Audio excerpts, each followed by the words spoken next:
Good morning. আমার একটা নতুন ব্লগে তোমাদের সবাইকে অনেক অনেক স্বাগত। এখন সকাল প্রায় অনেকটাই বেলা হয়ে গেছে, দেখতেই পাচ্ছ 11টা বাজতে যায়। চাটা খেয়ে সকালের কাজকর্ম শুরু করে দিয়েছি। আর তোমরাও আমাদের সাথে সারা দিনের পুরো ব্লগটা দেখতে থাকো, আশা করি তোমাদের খুব ভালো লাগবে। চালটা ধুয়ে নিলাম, আগে ভাতটা বসাই। রোজই আগে রান্নার প্রথমে যেটা করি সেটা হলো আগে ভাতটা বসিয়ে দিই। ভাতটা বসিয়ে দিলে আমরা অনেকটা নিশ্চিন্ত। আর এই যে মা বসে আছে, গোপালকে দিচ্ছে। গোপালের স্নান টান হয়ে গেছে, ফুল ফুল দেওয়া হয়ে গেছে।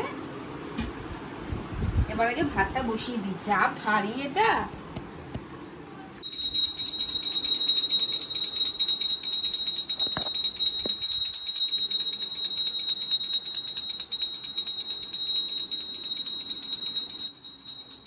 কোথায় কি মাছ দেখাও? সেটাই দেখতে এলাম, কি মাছ এনেছো। প্যাকেট তো খুলিনি এখনো।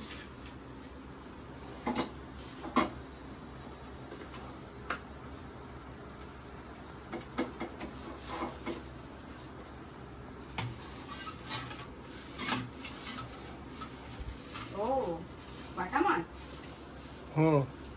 বাহ, একদম দারুণ বাটাগুলো, মানে সাইজ খুব ভালো। আগের দিনও সে বাটা মাছ এনেছিল, খুব ভালো সাইজের ছিল, এরকমই বড় বড় মোটা মোটা ছিল। আর আমি সেটাকে তোমার পটল, আলু, বেগুন দিয়ে ঝোল করেছিলাম। একটা পাতলা ঝোল হয়। সর্ষে বাটা মাছের ঝাল তো ভালোই লাগে, কিন্তু সবসময় সর্ষেটা খাই না, অ্যাভয়েড করি একটু। অম্বল টম্বল। আজকেও ওটাই করবে? কোনটা করব?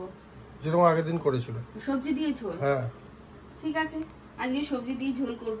সবজি দিয়ে ঝোলটা খুব ভালো লাগে। ও আগে খেতে চাইতো না, বাটা মাছই খেত না, তাও আবার খুব রেয়ার বলতো ওই সর্ষে বাটার গামাখা ঝাল হলে খাবো।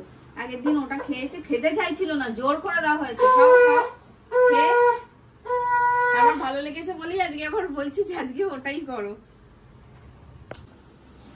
এটাকে আগে ধুয়ে ভিজিয়ে রাখি।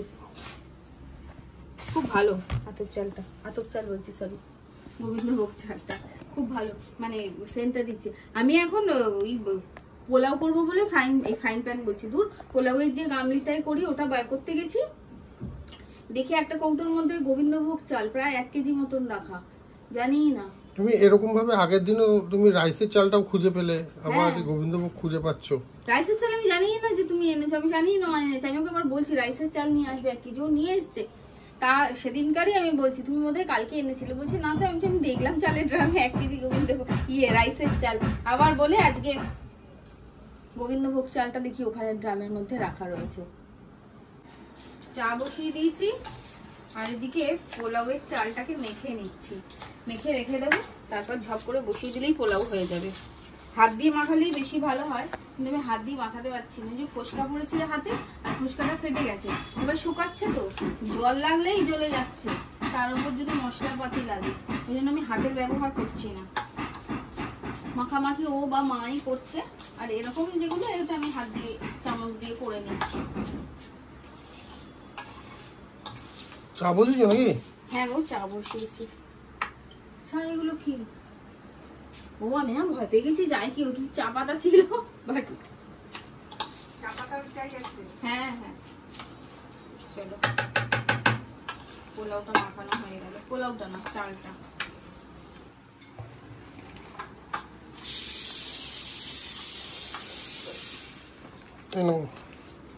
ধরুন, এটা দেওয়ার একটাই কারণ, দাঁড়াও আসছি।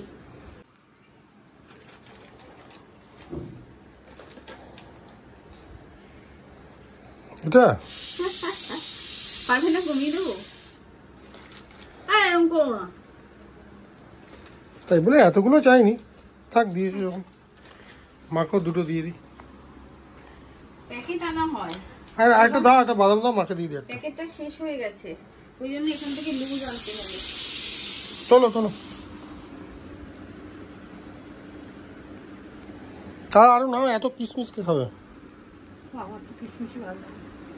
ভাল লাগে না? তাহলে এ নাও, তুমিও নাও, তুমিও নাও। আমি রান্না করছি তো। মুখে দিয়ে দিই। না না না, দিও না। আরে বাবা, দিও না বলছি।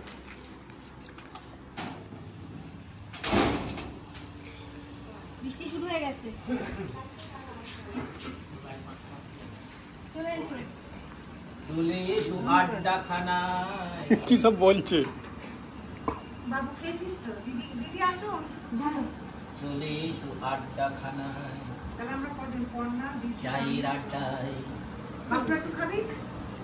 খাবো না, ঢালো, আমারটা ঢালো, আমি খেয়ে যাই, আমার বসার সময় নেই। এক মুখ চা খেয়ে বাড়ি সব কাজ জোর কথা বলছো। আমি আনতে যেতাম নর্মাল ডাকছে, সিনেমা দেখেছিলে জিতের সিনেমায় সেই ছেলের বাড়ি মেয়ের বাড়ি, আচ্ছা ঠিক আছে, চা খেয়েছিস? ছেলের বাড়ি মেয়ের বাড়ি দুজনেই কালা। ও আপনি মেয়ের মামা?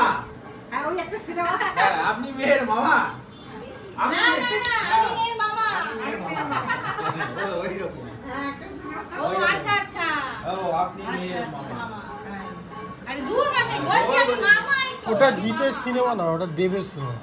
না জিতে জিতে ওইটা হচ্ছে ওই কি শুভ দৃষ্টি কি এরকম কোন সিনেমাটা না। ও ওদিক থেকে ছিল। বাবু চা নেই রে, দিদি তো কোয়েল। তুমি নিয়েছো? কোয়েলার ইয়ে। ওই তো কোয়েলা জিতেরই। কোয়েলা জিত, হ্যাঁ কোয়েলা জিতেরই, মানে একটা বিয়ের অনুষ্ঠান হচ্ছে, তোর খাওয়া আছে না? হ্যাঁ, হ্যাঁ, একটা বিয়ের অনুষ্ঠান হচ্ছে, ওই বিয়ের অনুষ্ঠানে তোমার চা। কোনে পক্ষ আর ছেলে পক্ষ হ্যাঁ, ওই হ্যাঁ। মামার কীর্তন হচ্ছে। কিচ্ছু মামা আর কে যে কাকা। হ্যাঁ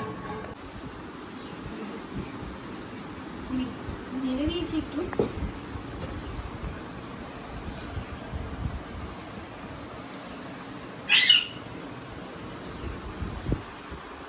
একদম ঝরঝরে বাসন্তী পোলাও। তুমি এটাকে শুধু এবার প্যাক করে দিও। এই পোলাওয়ের সাথে মাটন খেতে হবে, তাই আমি ওখানে বাকি রান্নাগুলো সারি। আমার তো রান্না বান্না কমপ্লিট মোটামুটি, যেগুলো ডেলিভারি যাওয়ার আমাদেরও হয়ে গেছে, সবার একসাথেই তো হয়, শুধু মাছটা করতে বাকি। ওইখানে মাছ ভাজা বসিয়েছি, আর এদিকে ও তো সব খাবার প্যাক করে নিয়ে চলে গেছে ডেলিভারি দিতে। এবার একটুখানি বিছানাপাতি এগুলো সব গোছাতে হবে, তার আগে ওই মাছটা রান্না করে নিচ্ছি, চলো তোমাদের দেখাই। মাছটা রান্না করব আজকে, এই পাতলা ঝোলই করব, আলু বেগুন আর পটল নিয়েছি। আর এইদিকে দেখো বাটা মাছ, বেশ ভালো সাইজের মাছগুলো, তোমাদের দেখালাম। মাছগুলো ভেজে নিচ্ছি, দিয়ে একটা হালকা পাতলা ঝোল করবো। আরেকটা জিনিস তোমাদের দেখাই, এই দেখো, দেখেছো বিছানার ওপর একটা প্লাস্টিক আর একটা কাপড় পাতা থাকে, কখনো কাপড় বা কখনো যাই হোক, আমার মোট কথা কাপড় পাতা থাকে। কেন তোমাদের দেখাই, দাঁড়াও, এই দেখো সিলিংটার অবস্থা দেখো।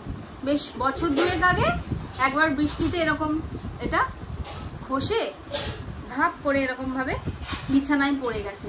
এবার তারপর থেকেই এই যদি জোরে মুষলধারে বৃষ্টি হয় তাহলে কিছু হয় না, যদি টিপটিপানি বৃষ্টি হয় তখন দেখো এখান থেকে টপ টপ করে জল পড়তে থাকে।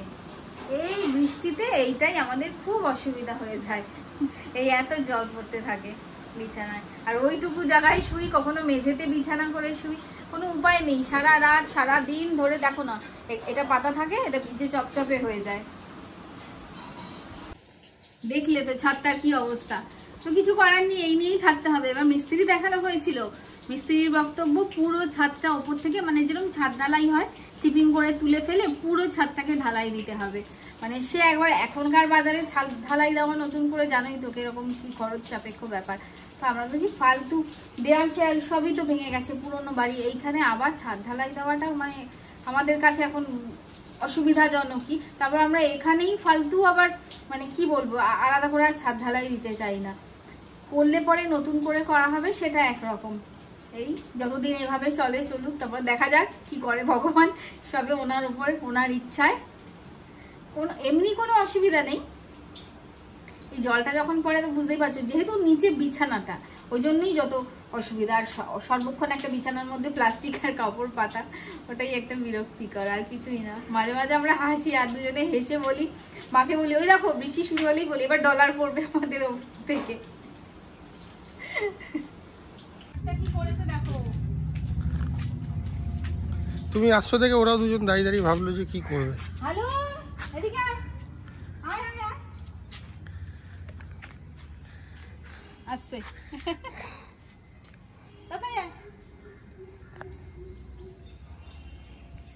ওর লেজটাই দেখার মতো না? ও পুরোটাই ও দেখার মতো, এত সুন্দর। কি হলো হালুম? ভালো ভালো কোয়ালিটির, রাস্তার হলে কি হবে। ওর ইয়েগুলো থাবাগুলো দেখেছো, ওর লেজটা দেখেছো, হালুমকে দেখেছো কি সুন্দর দেখতে। হালুম এই যে আকাশ কালো, ওই সাথে ওই তোমার ওই বোগেনভেলিয়াগুলো যে ফুটে রয়েছে, কি ভালো লাগে। আম গাছের পাতা, নারকেল গাছের পাতাগুলো, বিশেষ করে কলা পাতা হলে সেগুলো চকচক চকচক করে। আগে না এরকম আকাশ করলেই আমি দৌড়ে ছাদে চলে যেতাম, গিয়ে একেবারে ঠাকুর ঘরের ছাদের ওপরে, একদম 3 তলা 4 তলার ওপরে, আর ওখানে দাঁড়িয়ে এই যে ঝড়ের হাওয়া খেতাম আর 4-5টা দেখতাম, কি ভালো লাগে। কার থেকে যেন একটা শুনেছিলাম, কে বলে এটা, শ্রাবণী বলে না কে বলে, যে নারকেল গাছগুলো হাততালি দেয় বৃষ্টি, মানে এরকম ঝড় হলো, ওই যে পাতাগুলো দোলে ওইটাকে বলে হাততালি দেয়। কে বলেছে আমার এই মুহূর্তে মনে পড়ছে না, বেশ ভালো কথাই বলেছে যে বলেছে। অনেক দেরি হয়ে গেছে বন্ধুরা, রাত্রিরের এত অর্ডার, হঠাৎ করেই রাতের রোববার আজকে ফাঁকাই থাকে, কিন্তু আজকে হঠাৎ করে আমার ফোন এসে যাওয়াতে অর্ডারটা নিতে হলো আর কি। তো সেই সমস্ত রান্না বান্না করতে করতে তো প্রচুর দেরি হয়ে গেছে, তো সেই এখন ডেলিভারি দিতে যাচ্ছি, প্রায় এখন 9টা বাজতে যায়, তো ডেলিভারি দিতে দিতেও টাইম লেগে যাবে। আর দুপুরবেলা খেয়ে ওঠার পর আর মানে ভিডিও করা হয়নি সেরকমভাবে, তাই এখন আর কি ওই দুটোই হবে, রথ দেখা কলা বেচা, খাবারও দেওয়া হবে, আর যেহেতু ওয়েদারটা ভালো একটুখানি ঘোরাও হয়ে যাবে আর কি। তো আগে খাবারটা দিই, তারপর তোমাদের সাথে আবার কথা হচ্ছে।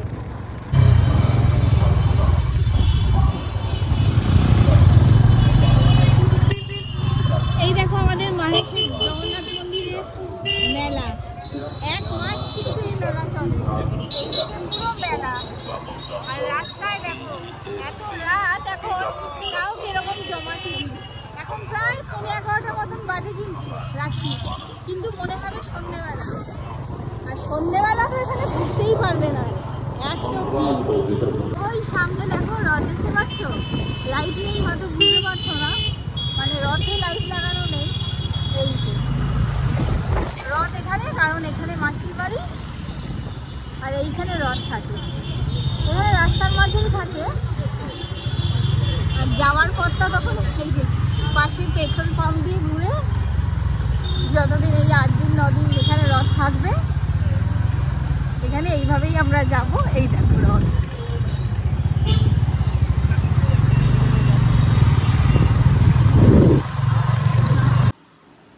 অনেক রাত্রির হয়ে গেছে, বাড়ি চলে এসেছি, ও গাড়ি ফাড়ি তুললো, এই টেবিল টেবিলগুলো সব গুছিয়ে নেওয়া হলো।